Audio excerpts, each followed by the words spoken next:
going to show you how you can access your online assignments through Big Ideas Math.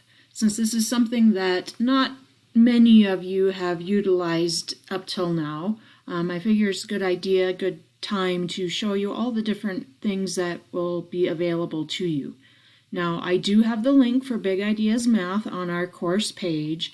Right now there's other things on our course page, so you'll have to scroll down and you can click on the Big Ideas Math website, and if you haven't created an account yet, you do need to click on New to Big Ideas Math. Enter the access code that's on the PDF that is on the Schoology page, and click Next and create your account. If you have created your account, you can go ahead and log in. And I have created a student account for myself.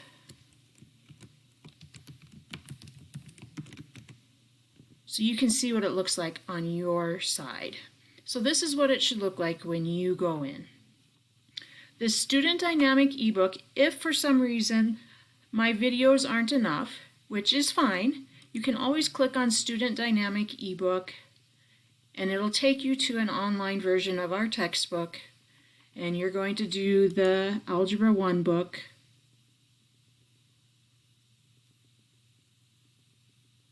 And it's loading. And you can go to Contents, and our first lesson is going to be Chapter 6, Section 6.5. And you can have it open directly to Chapter 6, Lesson 6.5. And I had mentioned this earlier in the year. We can zoom in. But we have these tutorials next to the examples. And if I switch to this pointer and I select the tutorial, it'll open a window with a new screen and more videos explaining how to solve examples. So that's a feature that you have as well. Going back to the resources page, where you will actually find your assignments though is this Assignments tab. You'll click the Assignments tab and we will have some upcoming assignments that will actually start. You'll see them here. It's locked for now, so you can't get into them. When it's unlocked, you will be able to open them. This practice test is going to be an optional assignment. You don't have to do it. It's just something if you want to see if you remember how well you understand Chapter 6. We're not actually going to do a full-blown test on Chapter 6. Those of you interested in doing some missing work from earlier before March 13th, you can complete those assignments online if they're textbook assignments that you need to do. Click on the Overdue tab and you'll see that I have one here that says Resume. It's one that I've started. I could go back in and do. Here's one that says Enter. This is one I've not started yet. So I'm going to select this one.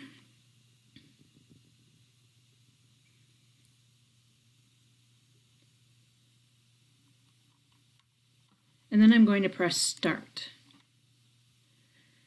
And you'll see this box is a drop-down box. So here we're determining whether this represents an exponential function. So the equation, we need to decide, does or does not. Let's say it does not. And explain why it does or does not. And it is a linear, it fits the pattern, the exponent is a constant. Although it fits the pattern, b cannot be 1. Though it fits the pattern, b cannot be negative. Well, it does look like it fits the pattern, so I'm going to go ahead and select this one. But I can always, what I want to point out is you're going to have the option to check your answers. So I'm going to check my answer. And now you'll see why I went ahead and selected does not instead of does here. I wanted you to see what it looks like when you have a wrong answer. So I can go back and I can click that X, and I can now go back and select does, check my answer again, And now I see that I've answered that problem correctly. This need help on certain days of the week and at certain times, tutoring is available. So you could select that and have some online tutoring to help you with some of these problems. I'm going to arrow ahead. This one's very similar. This one's similar. Here's some more drop down.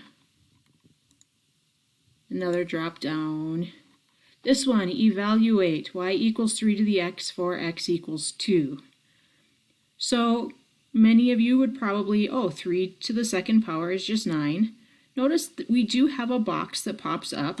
So this will help you if you need to enter anything as a fraction or in a square root or inside parentheses or anything of that nature.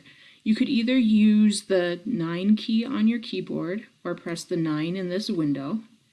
And you can click the check answer, and it is correct.